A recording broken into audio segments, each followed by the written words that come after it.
Kapuso, mayong buntag dinhitaron sa pagkatod sa ulohang tudling sa tuwang Super Express Balita. Sa tuwang balitang lokal, NTC 11 nagpahinumdom sa publiko kabahin sa mensahe nga madawat sa SAP gikan sa DSWD. Bagong sistema sa enrollment gilusad sa DepEd 11. DepEd 11 giklarong walay mandato nga kinahanglan pasaron ang tanang estudyante.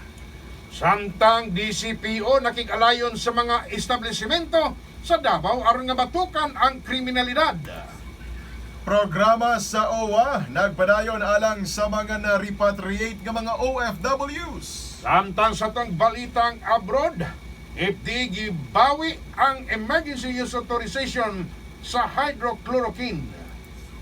Sa tuwang balitang sports, PBA posibleng isuspinde ang SBP Project Director nga si Tab Baldwin. Samtang sa tong balitang panlawas, kaso sa dinggi sa Pilipinas, parayong mikunod sumala sa DOH. Sa tuwang balitang showbiz, Casey Concepcion now happy sa iyang bagong love life. Samtang sa tong balitang halalaki sa Amerika, gihord ang kapil sa 17,000 ka mga sanitizers alang sa online business. Kapuso headlines sa inabate ang detalye sa tuwang Super Express Balita mosunod gilayon.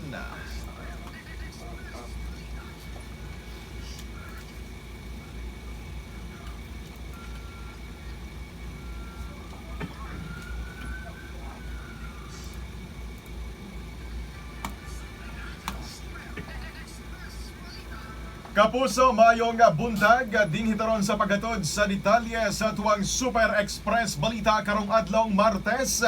Today is June 16, 2020. Gikan sa News and Information Center sa Super Radio Davao. Kami ang inyong mga tig-balita, Super Ricky Bangat. Super Oyaboy Tulibas. Oras mga kapuso, alas 11:57 na ang takna sa buntag o 3 minutos na madangat ang alas 12 sa udto. Nagpahimangno ang buhatan sa National Telecommunications Commission kon NTC 11 sa publiko nga dili gilayon magmaya kung makanawat og mensahe sa cellphone gikan sa NTC nga nagpahibalo sa laing hugna sa Social Amelioration Program kon SAP sa Department of Social Welfare and Development kon DSWD. Sigon pa ni Nelson Cañete, Regional Director sa NTC 11, atol sa pakikinabi kaniya sa Super Radio Davao nga tanang cellphone users ang makadawat gayod sa nasangpit nga mensahe aron nga mas mapadali sumala pa ang pagpakatag sa nasangpit nga impormasyon. Dugang pa sa opisyal nga dili sab gilayon motuo sa uban pang mensahe nga madawat ilabi pa kung dunay o kung walay nakabutang nga NTC sa pangalan sa sender tungod dakong ilad kuno kini. Kahinumduman nga gipahibalo sa DSWD nga misulod na sa mga cash cards ang mga laing ayuda gikan sa gobyerno alang sa mga pinakakabos nga sektor sa nasod nga sagad benepisyaryo sa Pantawid Pamilyang Pilipino Program Con for Peace.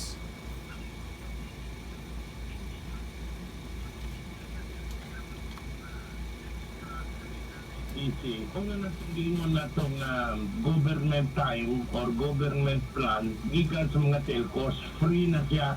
So, ito na sa NTC para ipahibalo ang mga programa sa gobyerno. So, mauna siya official.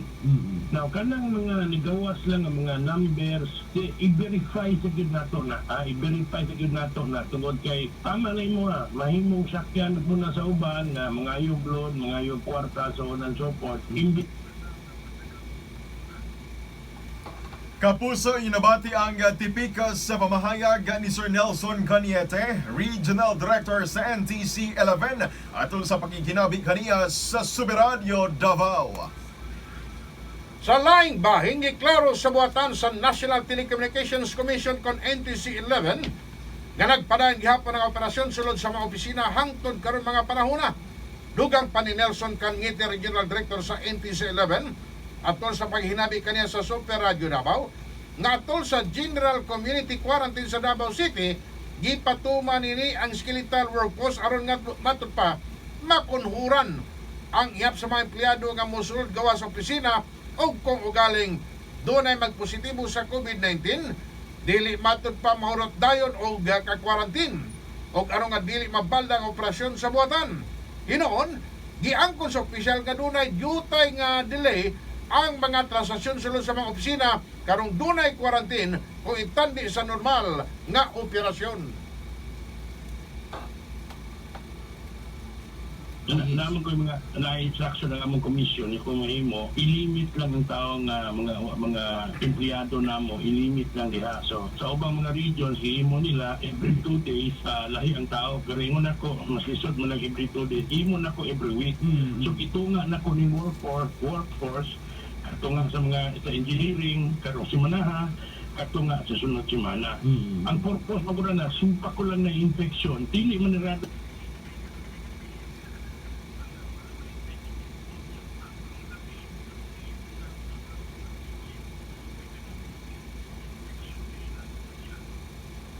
Ang tipik sa pamahayag ni Nelson Canngete, Regional Director sa NTC 11, atol sa pahinabi kaniya sa Super Radio Davao.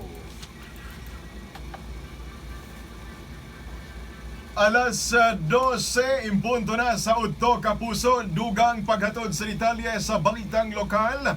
Nagpatuba na og Dropbox enrollment system ang buhatan sa Department of Education 11 DepEd gawas pa kana sa remote enrollment karong nga school year.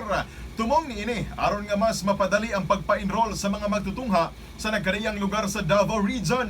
Makita ang mga kiosk sa matag barangay nga doon na say mga focal persons gikan sa DepEd nga mutabang sa mga mupa-enroll as of 3 p.m. kagahapon. Alas 3 kagahapon, alang sa pribadong tulunghan, doon na 485,103 ka mga magtutungha ang naka-enroll gikan sa kindergarten hangtod na senior high school. Samtang dili sa buobos sa 470,000 ang mga naka-enroll na sa pampublikong tulunghan sa riyon sa susamang level. Sigon pa ni Dodong Atilio, ang tigbababa sa DepEd 11 atol sa pagiginabi kaniya sa Super Radio Davao nga hangtod Hunyo 30 na lamang taman ang enrollment o 14 kaadlaw na lamang ang nabilin. Og nanay kalainan starting today because gikan karon adlaw i-implementar na nato tong Dropbox enrollment system. Pero padayon pagyapon tong remote enrollment system. Yes, nga nasugda na to tong bilabang duha ka mga semana, no? Kapuso, inabati ang tingog ni Sir Hinilito Dodong Atilio, ang tigpamaba sa Department of Education 11. Giklaro sa buhatan sa Department of Education 11 nga walay kamaturan ang mga mikatag nga hugon-hugon sa pipilag nga walay ginabagsak ang mga magtutudlo ilang sa DepEd. Wala sumapay polisiya ang mga buhatan kamahin nini, inay posible gihapon kuno nga mabagsak ang estudyante kung dili makaabot sa cut-off ang grado nini.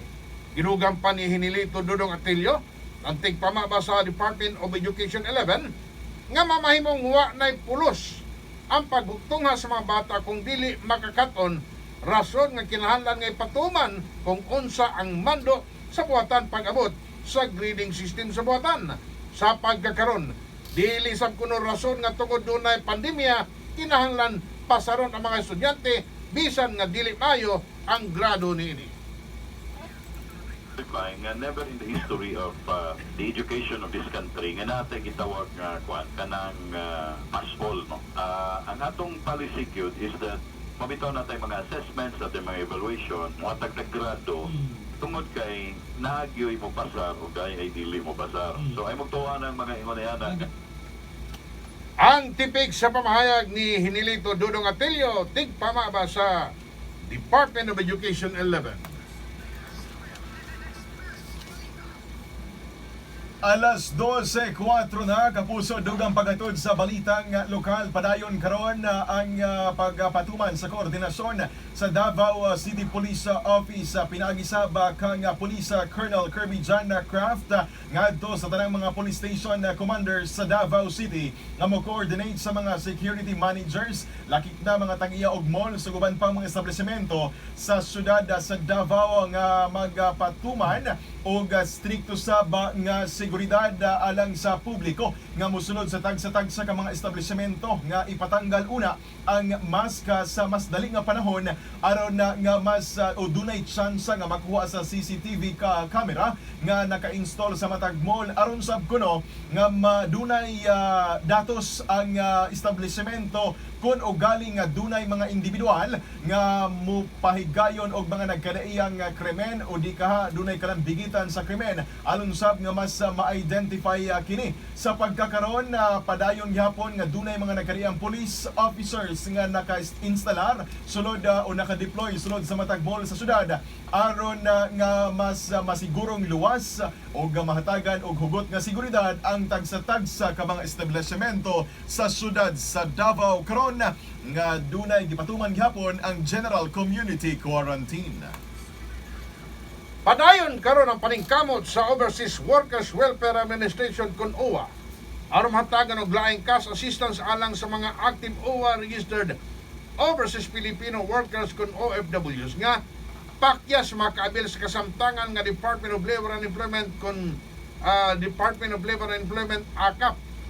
Ang benepisyaryo sa mga programa makadawat og 10,000 nga cash human nga matuppa na repatriate gikan sa nasod. At tagan usab og alawan sa mga anak sa mga OFWs nga hilabihan nga napiktuhan sa COVID-19 pandemic.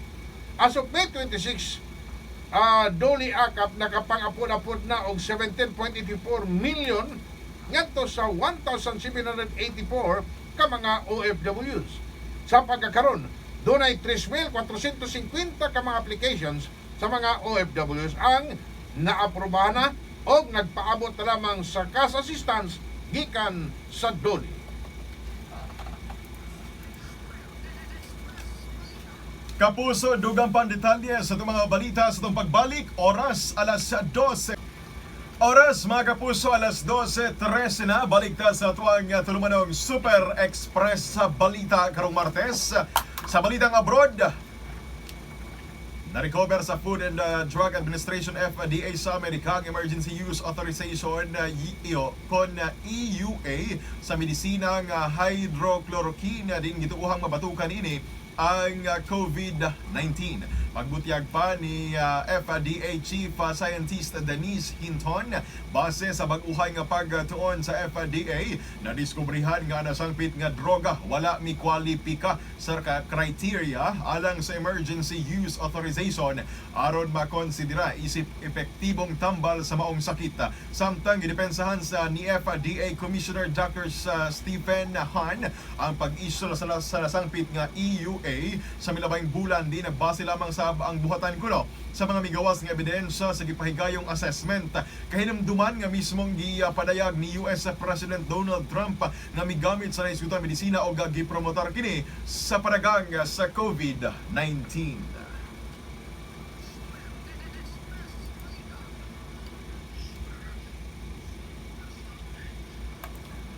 Mga kapuso, dirita sa atong nga sports balita, posibleng isuspende sa Philippine Basketball Association o PBA ang Samahang Basketball ng Pilipinas SVP Project Director nga si Tab Baldwin Human gibatiko sa pamagi sa mga PBA coaches partikular sa single import format.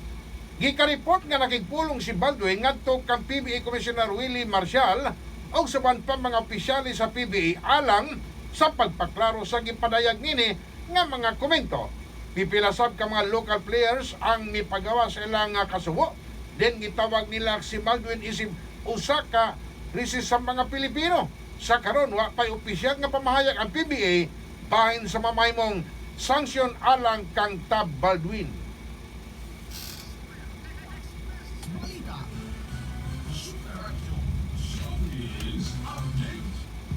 Oras, mga kapuso, alas 12:16 na. Ato ang dawaton karon ang detalye sa itong showbiz tungod kay si Casey Concepcion. Mga kapuso, doon na po'y bagong love life. Oy, happy na siya sa iyo, boy.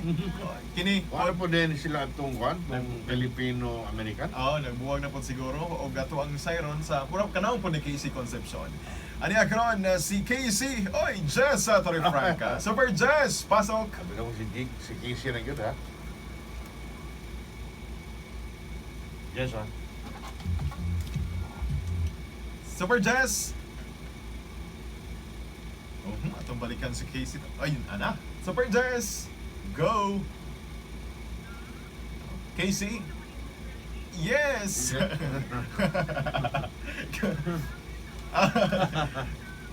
Super Jess!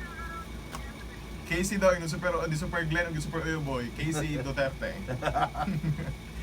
Anyways, go! Karamundaga, they're proud si Casey Concepcion o nga ipagsigawan sa kaning worldwide na very happy ang love life ni Ini karon. Happy heart si ka nga may nagpapagilig sa ipa sa 35-year-old actress. Sa ipa ni Casey nga seryoso nga relasyon na ang buot ni Ini sa karon.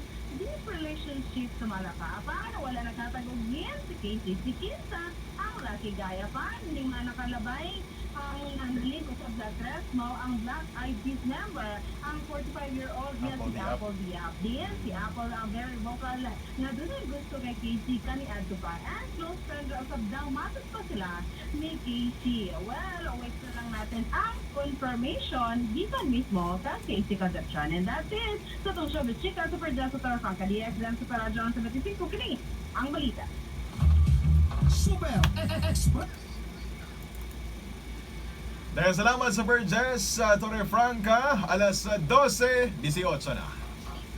Atud kanina sa United 25 na sa tuwang balitang panlawas gibutiag sa Department of Health nga subling mikunhod ang kaso sa dengue sa Pilipinas ning kasamtangan kung itandi sa milabay tuig sa susamang bulan. Sumala pa ni DOH spokesperson Maria Rosario Vergere, Undersecretary sa Amnesia, base sa surveillance report gikan sa Epidemiology Bureau, mikanaog sa 46% ang kaso sa dengue karong bulana din ang saktong kasayuran sa publiko. Ang rason kuno sa padayong pag-ubos sa maong datos. Sigon pa ni DOH Disease Prevention and Control Bureau Director Dr. Napoleon Arevalo, gikinahanglan nga kanunay ang pagpraktis sa 4S sa batok dengue samtang nagpahinumdom ang buhatan nga matasanon ang pagtumansab sa mga health protocols aron malikay sa bisan unsang sakit. Kana atong balitang panlawas.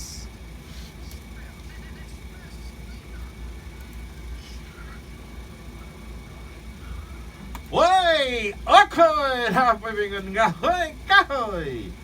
Mga kapuso, libuan ka mga hand sanitizers ang ipanghood sa usa ka lalaki dito kini sa Amerika aron ipamaligya online din doble sa orihinal nga presyo ang patong nini. Apo ni mga Amerikano ingunani, no?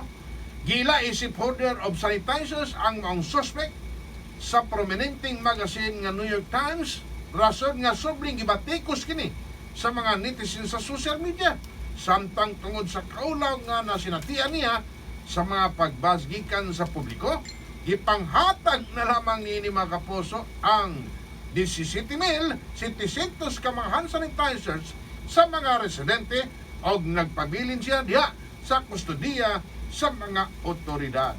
Na mga kapuso, kana ang atong balitang